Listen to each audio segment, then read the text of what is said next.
صلى الله عليه وسلم وآله الكرام أصحاب النظام شيء لله لهم الفاتحة. أعوذ بالله من الشيطان الرجيم. بسم الله الرحمن الرحيم. الحمد لله رب العالمين الرحمن الرحيم مالك يوم الدين إياك نعبد وإياك نستعين اهدنا الصراط المستقيم صراط الذين أنعمت عليهم غير المغضوب عليهم ولا الضالين آمين. أعوذ بالله من الشيطان الرجيم. بسم الله الرحمن الرحيم. الحمد لله رب العالمين والصلاة والسلام على أشرف الأنبياء والمرسلين وعلى آله وأصحابه أجمعين. اللهم يا عليم علمنا من علمك ما ترضى به عنا ولا تؤاخذنا بما تعلمه منا. يا عليم خلقنا بخلق العلم وحققنا بحقائق العلم. رب اشرح لنا صدورنا ويسر لنا أمورنا واحلل عقدة من ألسنتنا يفقه أقوالنا والحمد لله رب العالمين.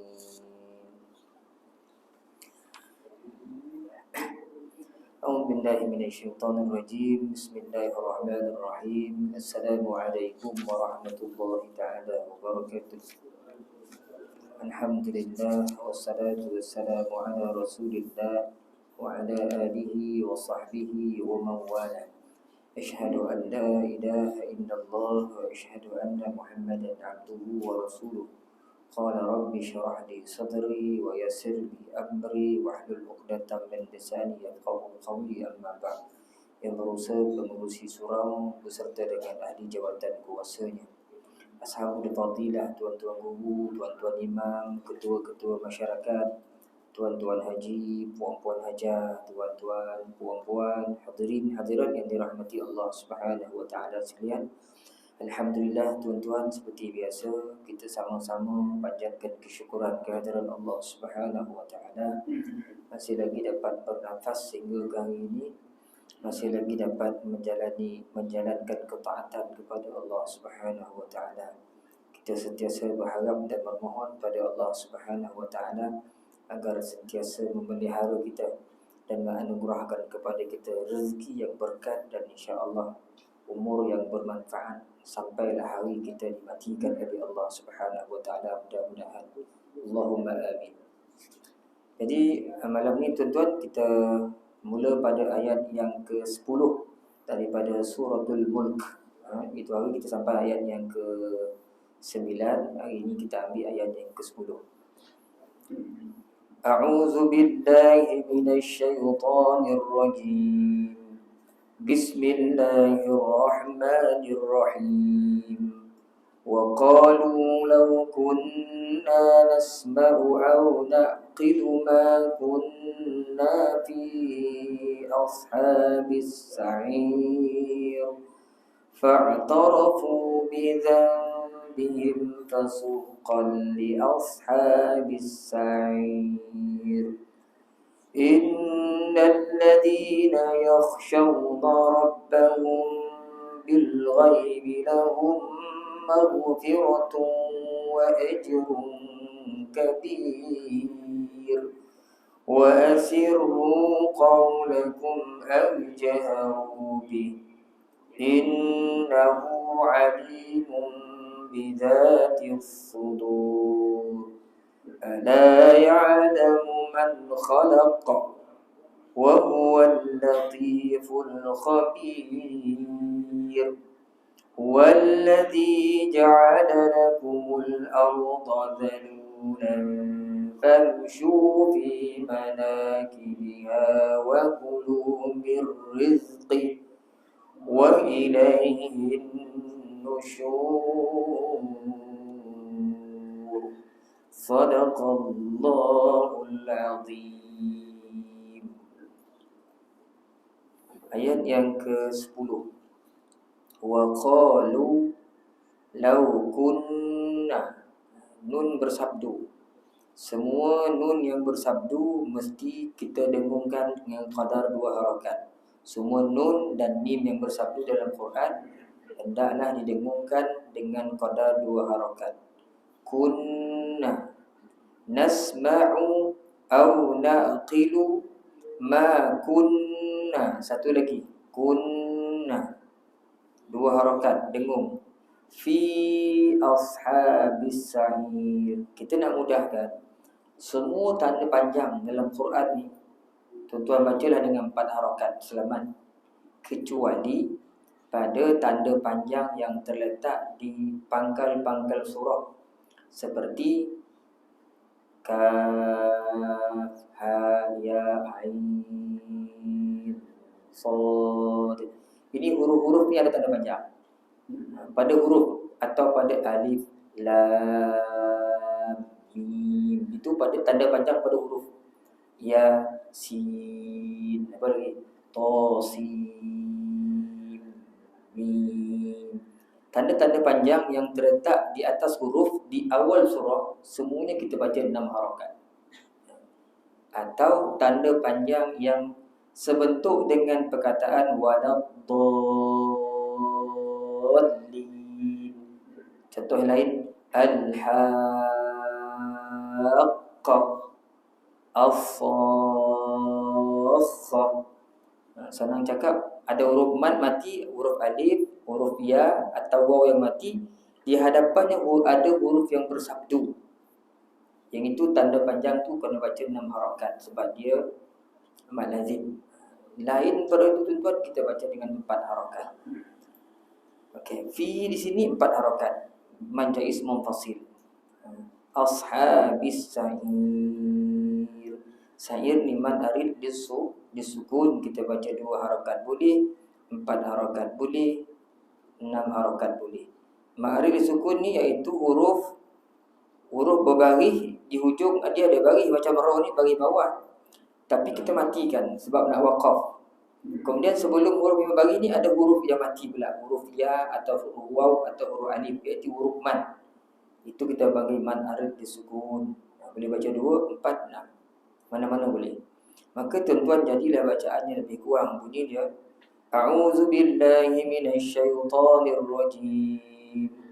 Wa qalu law kunna nasma'u aw naqilu ma kunna fi ashabis sa'ir. Sa'ir kena baca nipih sa'ir, tak boleh sa'ir. Semua huruf ra yang didahului oleh huruf ya yang mati, ra tu kena nipih. Sa'ir, mulut terbuka. Kita boleh baca sa'ir, mulut terbuka, itu salah. Wallahu a'lam. Itu sedikit dari sudut ilmu tajwid. Kita tengok sama-sama pula tuan-tuan tafsiran dari sudut ilmu tafsirnya insya-Allah. Ayat yang ke-10. Wa qalu law kunna. Mereka menjawab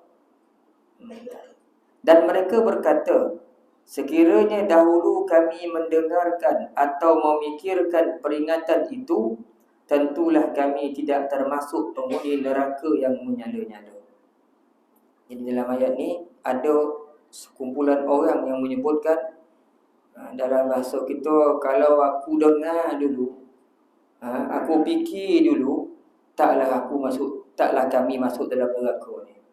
Jadi ini adalah perkataan ahli neraka ketika mana ditanya oleh penjaga malaikat-malaikat dalam neraka, dulu tak ada orang beri peringatan kepada kau tengok muka bumi dulu.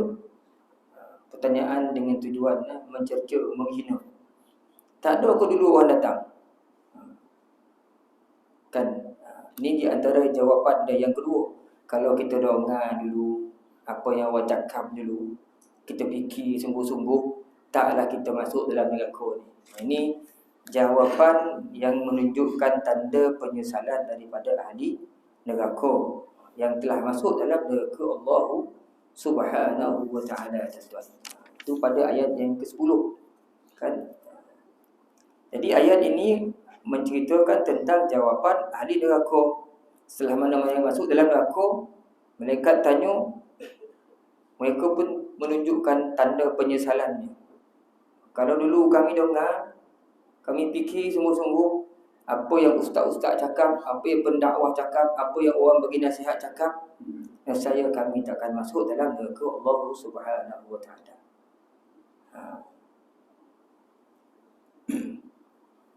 Jadi tuan-tuan, dalam ayat ini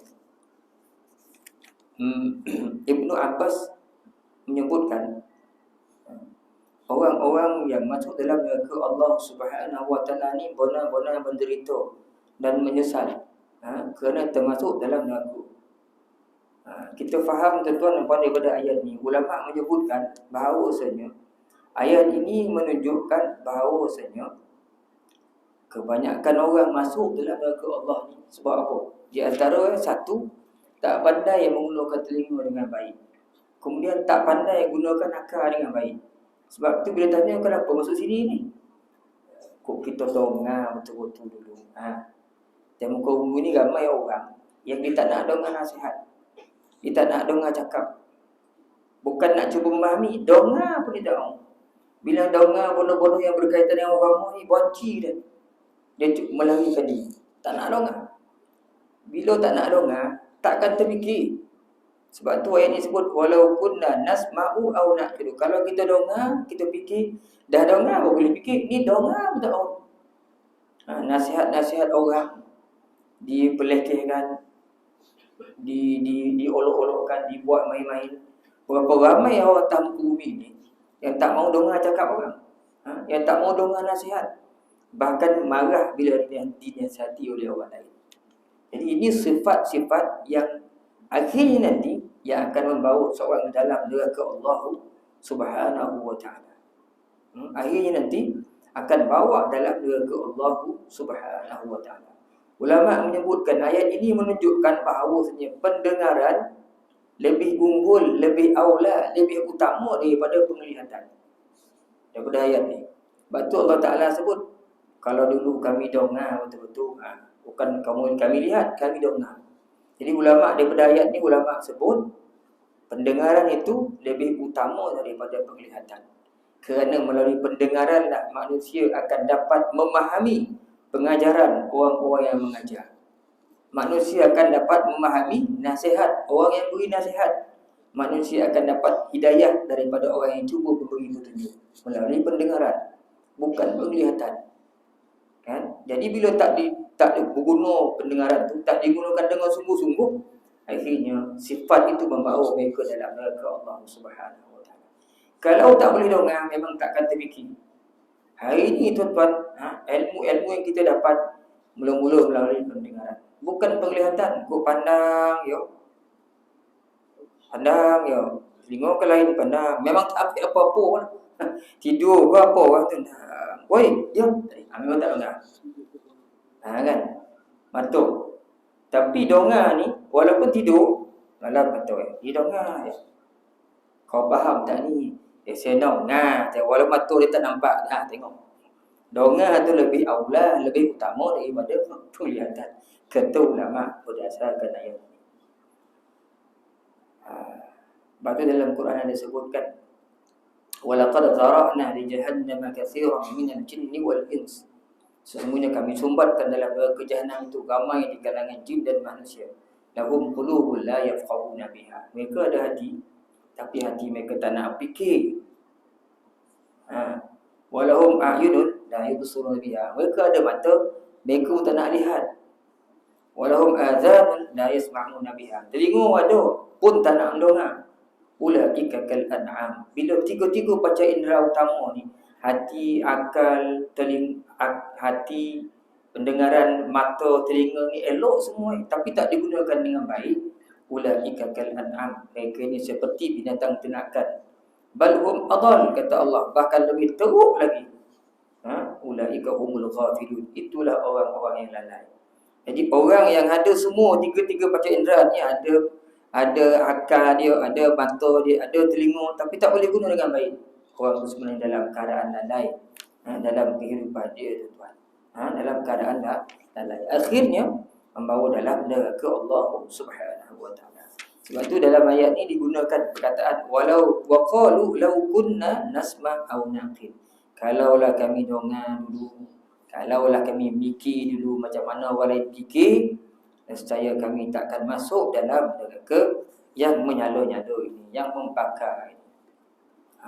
Bila dah masuk dalam neraka, baru faham, macam ni neraka. Kerana menurut Dr. Wahbah Zuhaili dalam tafsir Munir ini, dia menyebutkan bahawasanya neraka itu punya dahsyat tu dia ada 4 sifat neraka. Satu disebutkan sifat neraka ni suaranya buruk. Dia mengeluarkan suara. Tak tahu dah macam mana bunyi Tapi di sini ada disebutkan oleh Ibnu Abbas, katanya suara neraka itu ketika mana dimasukkan orang kafir, dalamnya seperti bunyi barol atau keldai. Contoh pernah dengar bunyi keldai tak? Dia ada besi banyak-banyak. Kalau saya buatkan tuan kau bahasa keldai pula. Dia tahu bunyi tu. Memang kau dah tipu mula-mula sampai emosi ni, memang kau dah tipu tu. Hantu tu keldai ni, kawan-kawan nama. Ada abang-abang tanya, tu bunyi apa tu kur? Tak tahu, saya dah bunyi keldai. Dia diam. Tak ada mau bunyi lain pula. Tu bunyi apa tu? Bodoh tak? Tu keldai tak tadi? Saya sebelum balik sini, saya memang niat nak bawa bunyi keldai tu balik. Saya rakam bunyi keldai tu, tak mana-mana apa yang keset ni. Ada 4 besi tu, memang buruk bunyi. Sebab itu Allah Ta'ala sebut dalam Quran, Inna ankaral aswati la sautul hamir. Bukan kita sebut. Sesungguhnya seburuk-buruk suara adalah suara keldai. Memang Allah Ta'ala sebut dalam Quran. Surah Luqman, tak salah saya. Inna ankaral aswati la sautul hamir. Seburuk-buruk suara adalah suara keldai. Jadi kata Ibnu Abbas, keldai itu bunyi suara tauk. Suara dia buruk. Bila masuk orang ke jahanam ni, dia berbunyi. Wallahu alam macam mana bunyi. Itu satu sifat neraka. Yang kedua, golokan bunyi dia merobui orang kafir itu sungguh menakutkan. Bunyi tu bunyi tu. Bunyi tu. Kita bukan tengok bondo panik, tengok bondo sejuk bertakut. Masuk pagi bunyi hari kan, kita dalam kapal kau, kita kat mana kau, tengok risau, takut kita bunyi air sejuk tu. Ini air panik. Melogak. Tak tahulah macam mana bunyi. Kata Dr. Wahbah berdasarkan dalam tafsir ni, itu sifat dia yang kedua. Bunyi itu, gelegak dia tu cukup menakutkan. Kemudian yang ketiga, neraka ni dia makhluk Tuhan jadikan. Dia punya sifat marah tu hampir-hampir dia tu sendiri bercorak, terpisah-pisah, berpocah kerana marahnya sangat dengan orang-orang yang masuk ke dalam perutnya ni. Tentulah orang-orang ni adalah orang-orang yang kufur dengan Allah Subhanahu Wa Taala masa kat dunia tu. Jadi dia tu hampir-hampir dan dia terpisah kepada bahagian-bahagian kerana marahnya pada orang yang masuk dalam, pada musuh-musuh Allah. Yang ketiga dan yang keempat, neraka dijaga oleh penjaga-penjaga, oleh malaikat-malaikat yang bengis, yang kasar sifatnya. Allah Ta'ala sediakan untuk orang-orang yang kufur yang masuk dalam neraka Allah Subhanahu Wa Ta'ala. Jadi itu di antara sifat. Inilah yang dihadapi oleh orang-orang yang masuk dalam neraka Allah, khususnya orang-orang yang kafir pada Allah Subhanahu Wa Ta'ala. Dia dah masuk situ barulah tahu susah apa masuk dalam neraka ni. Barulah teringat pada tu dulu. Kalau kita buat baik, kita buat kebaikan, saya kita tak masuk dalam golongan ahli neraka. Sebab tu orang tak masuk neraka, dia takkan masuk neraka tu kecuali setelah dia mengakui kesalahan. Mahkamah pun kan, bila nak sumbit orang dalam penjara, nak jatuh hukum, dia tak tahu jatuh hukum, dia nak cungkil, cari sampai pastilah orang tu bersalah, barulah jatuh hukum bersalah, sumbitlah penjara. Jadi Nabi ada sebut dalam satu hadis, orang yang bersalah ni dia takkan masuk neraka kecuali dia lepas dia mengakui kesalahannya. Dalam satu hadis yang dikeluarkan oleh Imam Ahmad an Ubay al-Buhtari qala akhbarani man sami'ahu min Rasulillah sallallahu alaihi wasallam annahu qala la yuhlakan nasu hatta yu'ziru min anfusihim wa fi haditsin akhar la yadkhulu ahadun nara illa wa huwa ya'lamu anna an-nara awla bihi min al-jannah. Ahmad meriwayatkan dari Ubay al-Buhtari at-Tai qala, dia berkata, Seseorang yang mendengar Nabi SAW menceritakan kepadaku bahawa beliau bersabda. Nabi bersabda. Kan Nabi bersabda, orang tidak akan dibinasakan, yuhlak ni dibinasakan, sampai mereka mengakui kesalahan mereka. Tak masuk, tak dibakar oleh Allah Ta'ala, kecualilah dia mengaku lepas itu kesalahan mereka kan. Pada hari manusia dihisab, pada hari itu manusia ni akan kita semua akan dihitung amalan kita, akan diadili oleh Allah. Allahu yahkumu bainakum yawmal qiyamati fima kuntum fihi takhtalifun. Nanti Allah yang akan menghukum antara kamu semua pada perkara yang kamu sisihkan di atas muka bumi dulu. Apa yang kamu buat semua Allah akan akan bicarakan. Jadi ketika itu berlakulah penghakiman yang maha adil daripada Allah. Dilantiklah pendakwa-pendakwa rakyat, saksi-saksinya, semuanya daripada diri kita sendiri, daripada tangan kita, daripada kulit kita, daripada kaki kita, daripada pendengaran kita, daripada mata kita, semua kita menghakimi diri kita sendiri. Inna sam'a wal basara wal fuada kullu ulaika kana anhu mas'ula. Punya hati, pendengaran, penglihatan, semuanya besok akan disoal oleh Allah Ta'ala. Yawma tashhadu alaihim alsinatuhum wa aydihim wa arjuluhum bima kanu ya'malun. Pada hari itu menjadi saksilah alsinatuhum, lidah mereka, tangan mereka, kaki mereka terhadap apa yang mereka lakukan masa ke dunia. Kan masa tu semua jawab. Tanya dia Allah, mana kau payah dulu kaki? Saya poisinya. Semua aku tahu. Tangan pun apa kau kerja dulu? Semua. Hati kita semua disoal oleh Allah. Mata, telinga, semua disoalkan oleh Allah Subhanahu Wa Taala. Jadi Nabi sebut dalam hadis lain, seseorang tidak masuk neraka kecuali dia mengetahui bahawa neraka adalah lebih baik baginya daripada syurga. Orang yang banyak buat maksiat, buat dosa, mengingkari arahan-arahan daripada Allah Subhanahu Wa Taala, ketika saat dia dibicarakan dari Allah Ta'ala, besok dia pun sendiri faham dia tu tak layak masuk syurga Allah Subhanahu Wa Taala. Akhirnya dia akan mengakui kesalahan-kesalahan. Ketika itulah Allah Ta'ala sumbatkan di dalam neraka Allah Subhanahu Wa Taala. Itu sebab tuan-tuan, masa kita ada nyawa ni, kita gunakanlah pendengaran dan akal kita ni betul-betul. Jangan sampai nanti kita sebahagian daripada orang yang menyebutkan waqalu law kunna nasma'u aw na'qilu ma kunna fi ashabis sa'ir. Mudah-mudahan bukan kita itu dijawab oleh orang-orang lain, tuan. Itu ayat yang ke-10. Ayat yang ke-10, tuan.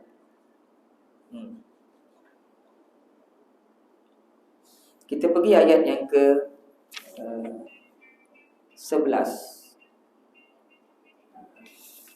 Ayat yang ke-11. Allahu Akbar. Fa'tarafu bi dhanbihim fasuqan li ashabis sa'ir. Fa'tarafu tu mereka mengiktiraf, mereka menyatakan. Fa'tarafu bi dhanbihim, makna mereka mengaku, iktiraf, mengaku dengan bi dhanbihim, dengan dosa-dosa mereka. Zambun ni diterjemahkan sebagai dosa. Zambun ni diterjemahkan sebagai dosa. Ada juga yang menyebutkan, orang bahasa kata zambun ni maknanya ekor. Jadi kenapa lah letak pada dosa? Zambun ni asal makna ekor. Ekor kat belakang. Jadi bila kat belakang, orang tak perasan ekor ni, sama dengan dosa. Orang buat seronok hati, dia tak tahu yang dia buat tu pun dosa. Jadi dosa tu akan mengikut tuan, seperti mana ekor akan berada pada tuan. Ekor kat belakang, tak sadar ekor tu, lembu ada ekor, monyet semua berekor tu. Mana tuan yang baik, ekor akan ikut. Orang tak perasan ekor ni sebab ekor kat belakang. Sama dengan orang yang berdosa. Sebab tu perkataan dosa ni diambil daripada perkataan zambun, ekor mana, dia berdosa kat belakang. Orang tak perasan. Dia menipu orang, dia apa lagi, bohong orang, buat macam-macam bodoh yang boleh merantakkan dosa. Tak perasan, benda kat belakang. Dia banyak kumpul, dia tak tahu bahawasanya dosa tu makin lama makin banyak, ngikut dia. Ke mana dia pergi, dosa tu akan ikut dia. Sampailah ke akhirat. Sebab itu, Zambun ni asal mana ekor kan? Ekor digunakan pada dosa, pada manusia. Kan? Mereka mengakui dosa mereka. Fa'tarafu bi dzambihim fasuqan li ashabis sa'ir. Fasuqan li ashabis sa'ir. Apa maksud fasuqan li ashabis sa'ir, tuan-tuan? Di sini disebutkan tetapi jauhlah dari rahmat Allah bagi penghuni neraka yang menyala-nyala itu. Fasuqan, maka jauhlah mereka daripada rahmat Allah. Bila masuk dalam neraka ni, jauhlah daripada rahmat Allah Subhanahu wa ta'ala. Bila masuk dalam neraka Allah Subhanahu wa ta'ala. Ayat yang ke-11. Fa'tarafu bi dzambihim fasuqan li ashabis sa'ir.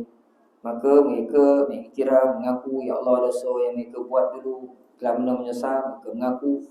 Kemudian Allah Ta'ala sebut fasuqan li ashabis sa'ir, maka jauhlah mereka daripada rahmat Allah Subhanahu wa ta'ala. Itu ayat yang ke-11, tuan-tuan. Yang ke-12, innal ladzina yakhshawna rabbahum bil ghaibi lahum maghfiratun wa ajrun kabir. Sesungguhnya orang-orang yang takut kepada Tuhan mereka bil ghaib, dengan ghaib, dengan tidak kelihatan. Dengan ghaib maksudnya Allah Ta'ala tu tak dapat kita lihat. Di sini maksud dia, sesungguhnya orang-orang yang takut kepada Tuhan yang tidak terlihat oleh mereka, mereka memperolehi ampunan dan pahala yang besar. Orang yang takut pada Allah Subhanahu wa ta'ala yang tidak kelihatan itu, mereka akan dapat keampunan daripada Allah dan mereka akan dapat ganjaran yang besar daripada Allah Subhanahu wa ta'ala. Jadi ayat ini sebut, tuan-tuan, ayat nombor 12 ni menegaskan bahawa orang-orang yang takut pada Allah Subhanahu wa ta'ala, sementara dia tak tengok Tuhan. Kita nak takut sesuatu ni, kita nampak kan, nampak rimau jadi takut. Orang cerita rimau, kita pun tahu lah rimau tu garang. Selagi tak ada depan mata kita, tak takut. Bila dah ada depan kita, mau jalan lagi takut kan. Jadi orang takut pada Allah ni takut pada yang tak nampak. Jadi orang yang beriman dengan Allah, yang takut dengan Tuhan yang dia tak nampak, takut kerana dia meyakini Allah Ta'ala itu benar-benar wujud dan melihat segala perbuatan tingkah lakunya, maka dalam keadaan takut pun dia takut dengan Allah. Dalam keadaan tak nampak, dia takut dengan Allah. Apatah lagi kalau dalam keadaan kok dia nampak, lagi lah bertambah takut pada Allah Subhanahu wa ta'ala orang ni. Jadi orang yang macam ini maknanya beriman, takut dengan Allah ketika mana dia dalam keadaan terang-terangan. Kamu ramai, dia takut dengan Allah. Dalam keadaan dia berseorangan pun, orang tak tengok dia, itu pun masuk bil ghaib juga, orang tak tengok dia. Takut dia dengan Allah Subhanahu wa ta'ala. Maka orang macam ni, dia akan dapat keampunan dan pahala yang besar daripada Allah. Hari ini bila kita beramai, tengah ramai, kita buat. Tapi kadang-kadang bila keseorangan, akal kita, otak kita memikirkan benda-benda yang tak sepatutnya kita fikirkan, kita buat. Sebab mana ada orang buat jahat, orang-orang. Kadang-kadang banyak orang buat, bukan kadang-kadang, ramai orang buat jahat secara sembunyi-sembunyi kan. Pada ketika itu dia buat sembunyi-sembunyi itu, seolah-olah Allah Ta'ala telah hilang daripada ingatan. Jadi orang yang takut ke Allah ni, bil ghaib ni, dia orang-orang pun takut dengan Allah. Masa orang tak nampak dia pun, dia seorang pun takut dengan Allah Ta'ala. Orang macam ini, dia akan dapat keampunan daripada Allah Subhanahu wa ta'ala dan pahala yang besar kan. Dalam keadaan dia berseorangan pun dia boleh menahan diri daripada melakukan maksiat. Apatah lagi kalau di dalam keadaan dia beramai, orang lain nampak dia, lagilah dia tak buat maksiat. Maka orang ini layak diberikan keampunan dan mendapat ganjaran pahala oleh Allah Subhanahu wa ta'ala. Ni ayat ini diceritakan selepas Allah Ta'ala cerita apa? Tentang keadaan orang-orang kafir yang kufur yang masuk dalam neraka Allah Subhanahu Wa Ta'ala. Allah Ta'ala cerita pula. Orang-orang yang beriman, yang betul-betul takut dengan Allah, dia akan ke dalam syurga. Dia tak sama dengan orang yang ada akal, ada fikiran, tapi tidak menggunakan akal dan fikirannya dengan baik sehingga masuk dalam neraka Allah Subhanahu Wa Ta'ala. Orang beriman yang takut pada Allah pada semua keadaan, orang ini tak akan masuk neraka. Dia dapat ganjaran pahala kata Allah, dan dia dapat keampunan daripada Allah Subhanahu Wa Ta'ala. Ada satu hadis dari Imam Bukhari yang menceritakan antara 7 golongan yang mendapat hadis sab'atun yuzilluhumullahu ta'ala fi zilli arsyihi yauma la zilla illa zilluh. 7 golongan yang mendapat perlindungan Allah di bawah arasy Allah. Pada hari tidak ada perlindungan langsung pada ketika itu. Matahari kadar sebatu jauhnya matahari. Orang tenggelam dalam peluk masing-masing. Nabi sebut kan, ketika itu panas sangat, maka tidak ada orang yang dilindungi ketika itu melainkan 7 golongan. Di antaranya iaitu rajulun da'athu imra'atun zatu mansabin wa jamalin faqala inni akhafullah. Antaranya disebut ni, lelaki yang diajak oleh seorang perempuan yang cantik lagi berkedudukan untuk melakukan maksiat, tapi dia berjaya mengawal diri. Orang tak tahu apa-apa dulu orang, tapi dia meyakini bahawasanya Allah mengetahui, melihat segala gerak-gerik. Maka dia menjauhkan diri dia pada perempuan, menahan diri dia dari melakukan maksiat. Ini di antara orang yang diletakkan di bawah lindungan pada hari tidak ada lindungan besok. Pada hari di mahsyar ketika itu panas. Setengah riwayat mengatakan 50,000 tahun, ada 30,000 tahun mereka. Macam-macam pandangan menyebutkan di situ oleh para ulama kita. Orang yang takut dengan Allah dapat mengawal diri secara tengah-tengah ramai ataupun bersorangan, orang ini dia akan masuk dalam syurga Allah Subhanahu Wa Ta'ala, insya-Allah, dengan izin daripada Allah. Bahkan di mahsyar besok dia dilindungi oleh Allah Subhanahu Wa Ta'ala.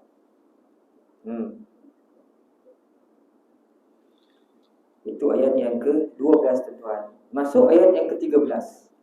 Wa asirru qawlakum aw ijharu bih innahu alimun bidzatis sudur. Ayat 13. Dan rahsiakanlah perkataanmu atau nyatakanlah, sungguh dia Maha mengetahui segala isi hati. Allah Ta'ala sebut. Kau cakaplah, kau rahsiakanlah, atau kau cakap terang-terang, semuanya itu Allah Ta'ala tahu. Wa asirru qawlakum, sembunyikanlah perkataan kamu. Awidharu bi, atau kau jelaskanlah, cakaplah gue. Innahu alimun bizatis sudur. Allah mengetahui, sesungguhnya dia, yakni Allah, mengetahui apa yang ada dalam hati kecil kamu. Jadi ayat 13 ni, kata ulama mufasir kita, ayat 13 ni turun mengenai orang musyrik yang dia mencerca, menghina Nabi secara senyap-senyap. Orang musyrik kau memburuk-burukkan Nabi, menghina-hina Nabi. Kemudian Jibril pun beritahu kepada Nabi SAW. Lalu sebahagian daripada orang-orang musyrik itu kata, kau cakap rahsiakan cakap kau tu, jangan cakap pelan-pelan supaya Tuhan Muhammad tak longgar. Fayaqulu ba'dhum li ba'd, sebahagian orang musyrik itu kata kepada kawan-kawannya, asirru qawlakum, cakaplah pelan-pelan, rahsiakanlah cakap kau tu, li alla yasma'a ilahu Muhammad, supaya nanti Tuhan Muhammad tak dengar apa yang kau cakap pelan-pelan. Ingat cakap pelan-pelan, Allah Ta'ala tak dengar. Allah Ta'ala pun turun ayat, wa asirru qawlakum, kau cakaplah pelan-pelan, kau sembunyikan sesuatu tu.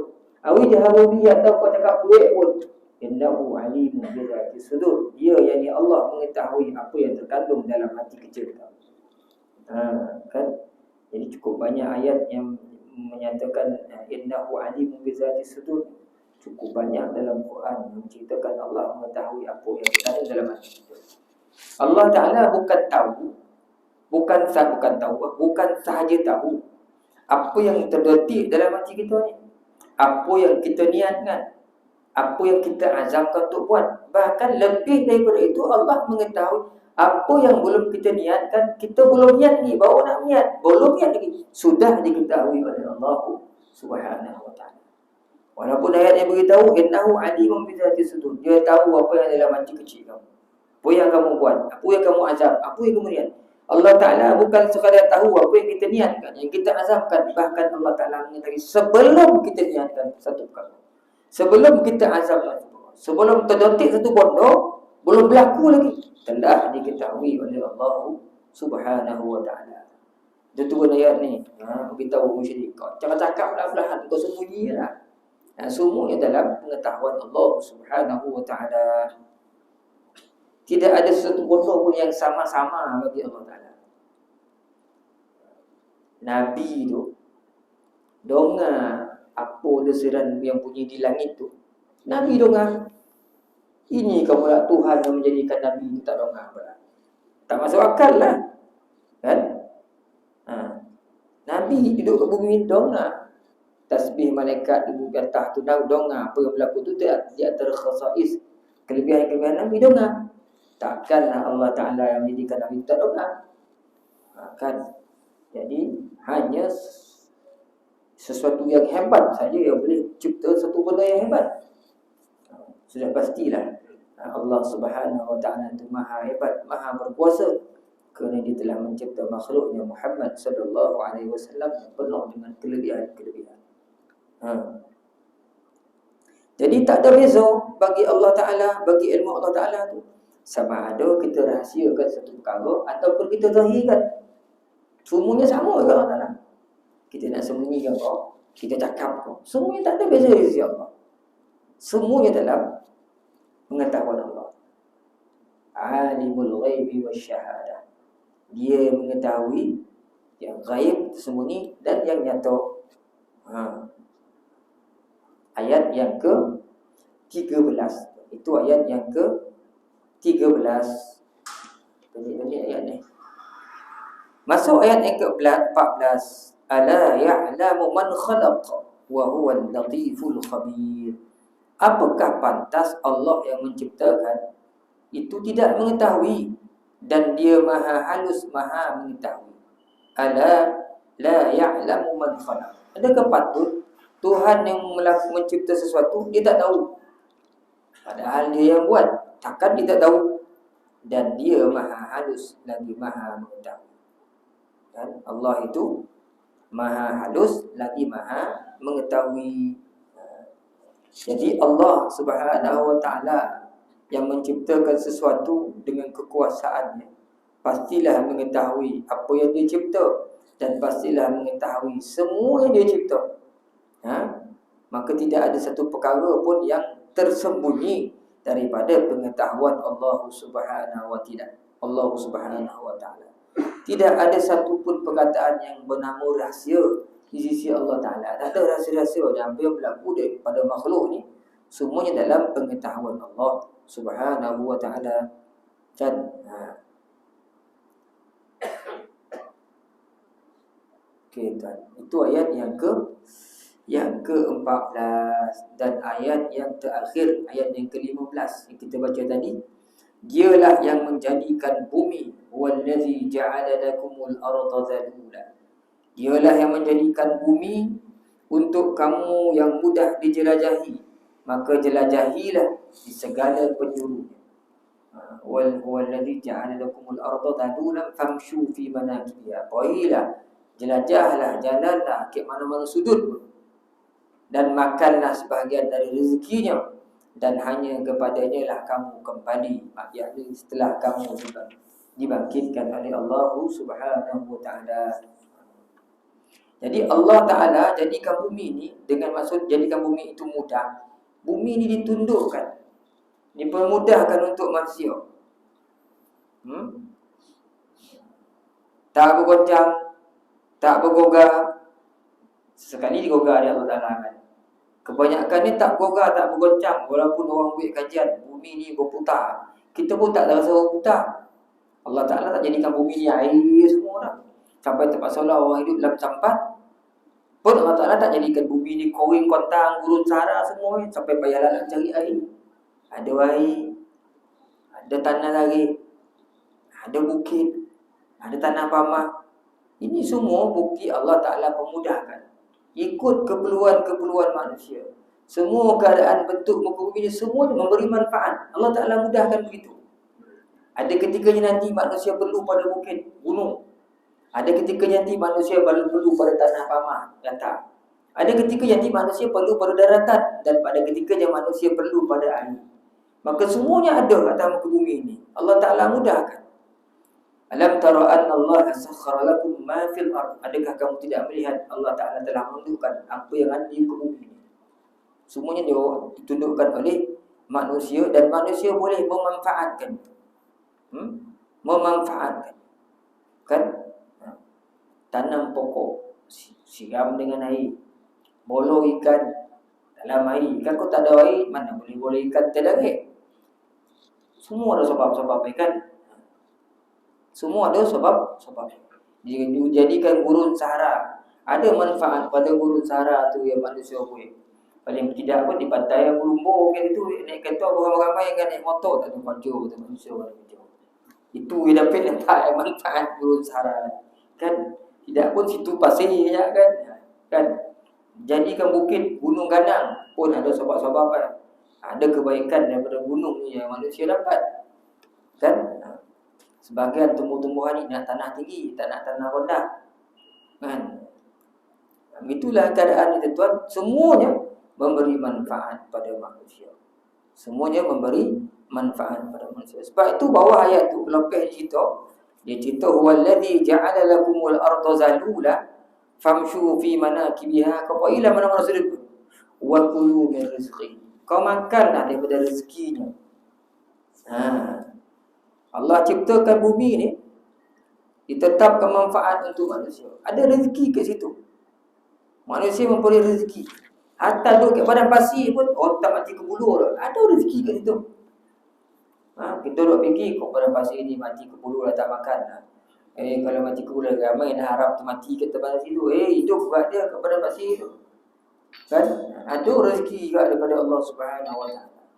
Ni kan pula yang duduk dalam hutan kita ni kan, banyak pokok-pokok ni. Ada banyak rezeki daripada Allah Subhanahu Wa Taala. Makanlah wa kulu min rizqihi. Wa ilaihin nusyur, dan kepadanya nanti kamu akan dikembalikan. Allah Ta'ala sebut makanlah kamu, tapi kau ingat nanti kamu semua akan dikembalikan kepada Allah Subhanahu Wa Ta'ala.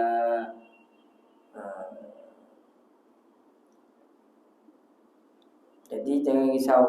Selagi hidup dalam muka bumi tuan, selagi itulah Allah memudahkan. Pasti akan ada rezeki. Manusia ni dia tak mati. Selagi rezeki ada, dia tak akan mati. Kan? Dia akan dimatikan oleh Allah Ta'ala bila tak ada ketentuan rezeki. Sebab manusia ni hidup dengan rezeki yang Allah Ta'ala kurniakan. Nampak macam kita cari, sebenarnya yang boleh kita makan bukan tenaga ompek korek kita, tulang ompek korek kita, bukan kerja kita. Semuanya daripada Allah Subhanahu Wa Ta'ala. Jadi manusia ni sepatutnya hidup dalam muka bumi ni banyak-banyaklah bertawakal kepada Allah, menyerah diri kepada Allah. Kerana sebenarnya dia tidak punya apa-apa. Rezekinya semua daripada Allah. Nahnu narzuqukum wa iyyakum. Kami yang beri rezeki kamu. Kami yang beri kamu rezeki, dan kami juga yang bagi anak-anak kamu rezeki.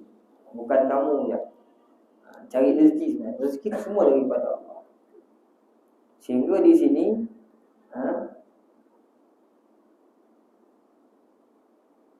ada satu hadis daripada Imam Nasa'i, Imam Ahmad dan Tirmizi, daripada Ibnu Majah, meriwayatkan daripada Ibnu Umar, daripada Umar bin Khattab, Sayyidina Umar. Kata dia, Rasulullah bersabda, "Lau annakum tatawakkaluna 'ala Allahi haqqa tawakkuli, la razaqakum kama yurzaqu at-tayru, taghdu khimasa wa taruhu bitana." Kalau sekiranya kalian bertawakal kepada Allah dengan sebenar-benar tawakal, maka Dia akan memberi kalian rezeki sebagaimana burung. Burung pagi-pagi pergi dalam keadaan lapar, kemudian kembali pulang dalam keadaan kenyang. Jadi hidup di muka bumi ini tuan, Allah Ta'ala suruh makan dan cara rezeki dia.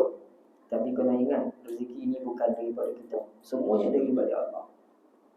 Tapi yakinlah dengan Allah, tawakallah kamu, serahlah diri pada Allah Ta'ala, kata Rasulullah.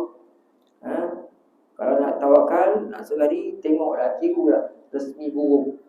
Macam mana tengok resah burung? Burung tak ada kerja, tak ada cikgu, tak ada pejabat, tak ada apa-apa kan. Duduk di pokok tu, apa dia buat? Dia pun tak tahu dia akan makan apa. Burung ni tak tahu dia akan makan apa hari itu. Tapi dia keluar dalam keadaan dia confident. Dia beranak-pinak juga macam kita. Dia keluar dalam keadaan confident dia, tuan dan puan.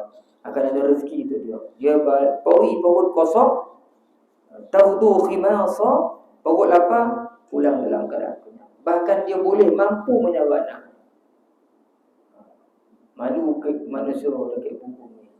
Kalau manusia tu tak nak usaha, duduk je, tunggu orang bagi.